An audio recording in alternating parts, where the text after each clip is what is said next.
In the annals of American crime, Alcatraz Federal Penitentiary, aka The Rock, is the quintessential maximum security prison. Fortified on an island in the cold, turbulent waters of San Francisco Bay, it's become the de facto destination for America's most dangerous compensators. However, if you fill a prison fortress with the most dangerous people in the country, the prison will, of course, become a dangerous place. And even with Alcatraz's notoriously tight security, the men sometimes resorted to sensational violence. We will uncover some of the most horrific murders that occurred at the hands of Alcatraz mechanics. Royal Officer C. Klein, 1938. Although no refugees have been verified from Alcatraz, many improvements have been made. And when they do, the ensuing battles are often deadly. On May 22, 1938, Correctional Officer Royal Klein was supervising the prison woodshop when he made the fatal mistake of diverting his attention from taking a few minutes to make an inventory of supplies. According to David Ward's book Gangsters of Alcatraz, credits Thomas Limerick, James Lucas and Rufus Whitey, Franklin attempted to escape the workshop by calling through a window while Klein was in a nearby office. When the officer returned among the refugees, Franklin hit him with a hammer. Klein never regained consciousness. Stream 60 days on the A&E app. The men who succeeded climbed to the roof, where they confronted prison warden Harold Stites. They threw scrap metal they collected from the workshop at the warden while he returned fire. 2 men were shot, Limerick was killed, and the refugees were routed. The surviving prisoners were sentenced to life in prison for Klein's murder.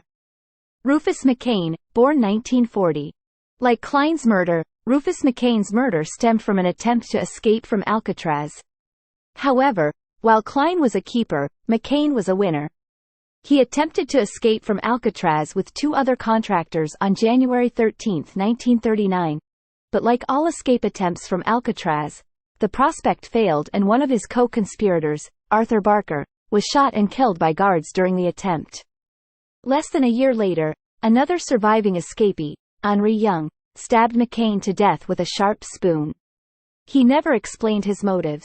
In 1995, McCain's murder, and Young's subsequent trial, became the basis for Murder in the First, a film starring Christian Slater. According to author David Ward, Young's defense team attempted to claim that conditions at Alcatraz were so inhumane that they drove him to commit murder. They put the agency on trial, Ward said. Both put the agency on trial. In Young's case, that defense failed. He was convicted of murder. Maurice Herring, 1942. Other Alcatraz killers found more sympathetic juries. One notable case involved the murder of Maurice Herring, who had been fighting in the bathroom with inmate Cecil Snow. According to witnesses, Herring, the stronger of the two, had knocked Snow to the floor and was riding on top of him and hitting him on the head when Snow, brandishing a knife, stabbed his attacker in the chest and thigh, the latter injury resulting in a severed artery. Bleeding profusely, Herring staggered and collapsed due to excessive blood loss. Within half an hour, he was pronounced dead at the prison hospital. In federal court, inmates testified on Snow's behalf, claiming that Herring was an angry attacker and had made numerous threats. Snow was acquitted of murder, but nonetheless sentenced by prison staff to disciplinary isolation for nearly 3 years. The jury believed it, Ward said of the verdict. Regarding disciplinary segregation, also known as the jury believed it, Ward said that prison officials receive a lot of criticism from people who consider the conditions inhumane. It was a cell with nothing in it, and the door was barred, Ward said. It was a cell with nothing in it, and the door was barred. Anonymous. Claude Branch, 1945. Like Herring and McCain, Claude Branch was a prisoner who was murdered by a fellow inmate, Ralph Green, who delivered the fatal blow with a metal prop in the prison barbershop.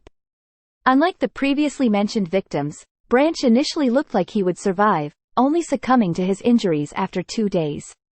However, during his moments of sobriety, he was so reluctant to complain to the government, even his own killer, he denied to Alcatraz officials that a fight had occurred. Ward saw Branch's refusal as emblematic of the convict code of conduct that was Alcatraz's norm. Ward explains the principles of the code. You must not do anything that interferes with the play or activities of other inmates. You should not do anything to help the staff. You should be quiet and alone. And you should never give out information about other inmates. After Branch's murder, inmates defended his killer by claiming that Branch was a homosexual and regularly attempted to rape fellow inmates such as Green. As in Herring's case, the jury found Green not guilty, after which prison staff sent him to solitary confinement for 4.5 years. Officers William Miller and Harold Stites, May 1946. It was the bloodiest confrontation between officers and prisoners in Alcatraz history. The Battle of Alcatraz, a 3-day incident in which Alcatraz inmates held prison guards hostage in prison cells and exchanged long shots with rescue teams. The takeover attempt was masterminded by bank robber Bernard Coy, who, working with other inmates, overpowered a guard and then quickly gained access to the prison's stockpile of weapons and ammunition, allowing them to effectively take over the prison.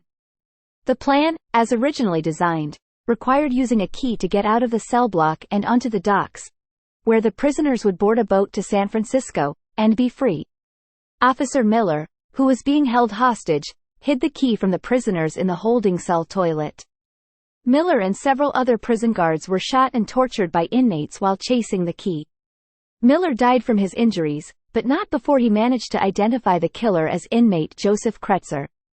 Officer Harold Stites, who helped neutralize the escape attempt that claimed the life of Officer Royal Klein, was shot to death in a shootout between guards and inmates. Coy also died, along with 2 other inmates. The 3 surviving conspirators were tried and convicted of the murders, after which they tried to escape again. Thank you for watching. Help the channel grow by liking, commenting, subscribing,